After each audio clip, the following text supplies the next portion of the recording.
Hello viewers, আসসালামু আলাইকুম। সবাই কেমন আছেন? Welcome to my another video.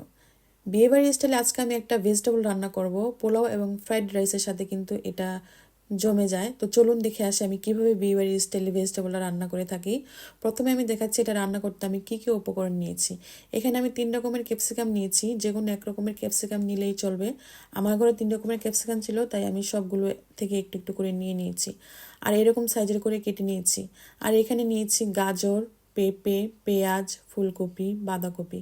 আমি কিন্তু সব সবজিগুলো একই সাইজের করে কেটে নিয়েছি। এখানে চিকন করে মুরগির বুকের মাংসটাকে কেটে নিয়েছি। আর এখানে নিয়েছি হচ্ছে কালো গোলমরিচের গুঁড়া, নিয়ে নিয়েছি একটু আদা কুচি, একটু রসুন কুচি, আর কয়েকটা কাঁচামরিচ মাঝখান থেকে ফালি করে নিয়েছি। আর নিয়ে নিয়েছি সয়া সস। এখন আমি একটা ফ্রাই প্যানে 1 টেবিল চামচের মতো তেল দিয়ে দিলাম। আমি এই সবজিটাতে তেল কম খেতে পছন্দ করি, তাই অল্প করে তেল দিয়েছি। আপনাদের ইচ্ছে হলে আর একটু বাড়িয়ে দিতে পারেন। এখন আমি তেলের মধ্যে আদা ও রসুন কুচিগুলো দিয়ে দিলাম।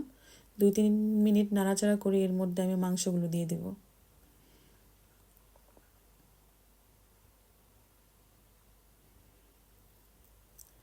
মাংসগুলোকে হালকা ভেজে এর মধ্যে এক এক করে আমি সবজিগুলো দিয়ে দিব।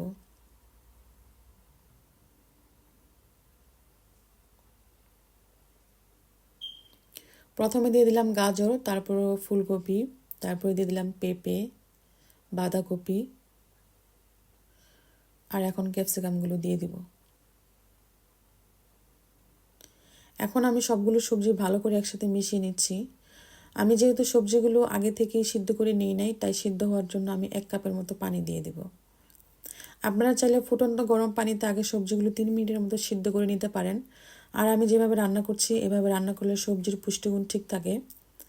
এরপরে আমি দিয়ে দিলাম এখানে 1 টেবিল চামচের মতো সয়া সস। ভালো করে নেড়েচেড়ে দিচ্ছি। এখানে আমি যে সবজিগুলো নিয়েছি এখান থেকে যে কোনো 3 রকমের সবজি দিয়ে এটা রান্না করতে পারবেন। ব্রোকলিও অ্যাড করতে পারেন, আমার কাছে ছিল না তাই দেই নাই। এখন পেঁয়াজগুলো দিয়ে দিব।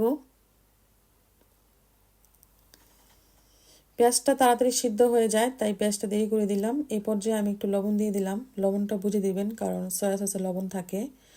সবজিগুলো কিন্তু আমার সিদ্ধ হয়ে আসছে। তারপর আমি কিছু কাঁচামরিচ দিয়ে দিলাম। আর আমি এখানে কর্নফ্লাওয়ার গুলি নিয়েছি 1 টেবিল চামচের মতো, সেটা সবজির মধ্যে একটু একটু করে দিয়ে দিব।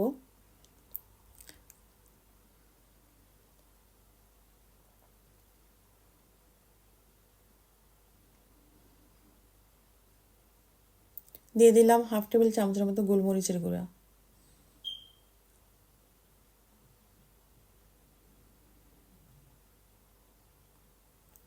এই দেখুন, কর্নফ্লাওয়ার দেওয়ার পরে আমার সবজির ঘনত্বটা এমন হয়েছে, আর এটাই আমার কাছে পারফেক্ট মনে হচ্ছে। আপনারা চাইলে আরও একটু কর্নফ্লাওয়ার দিয়ে ঘন করে নিতে পারেন যদি আপনারা আরও ঘন খেতে চান। আমার সবজি রান্না শেষ, আমি চুলা থেকে নামিয়ে নিয়েছি। এটা ঠান্ডা হতে হতে আরেকটু ঘন হবে। এখন আমি একটা বাটিতে তুলে নিচ্ছি। আমার এই সবজির ভিডিওটা কেমন লাগলো সবাই কমেন্টস করে জানাবেন। পরবর্তী ভিডিওতে এই সবজিটাই আমি আবার রান্না করে দেখাবো, একটু ভিন্ন রকম করে, কীভাবে অল্প সবজি দিয়ে সিদ্ধ করে রান্না করতে হয়। তো আমার আজকের ভিডিও এই পর্যন্তই। সবাই ভালো থাকবেন। আল্লাহ হাফেজ।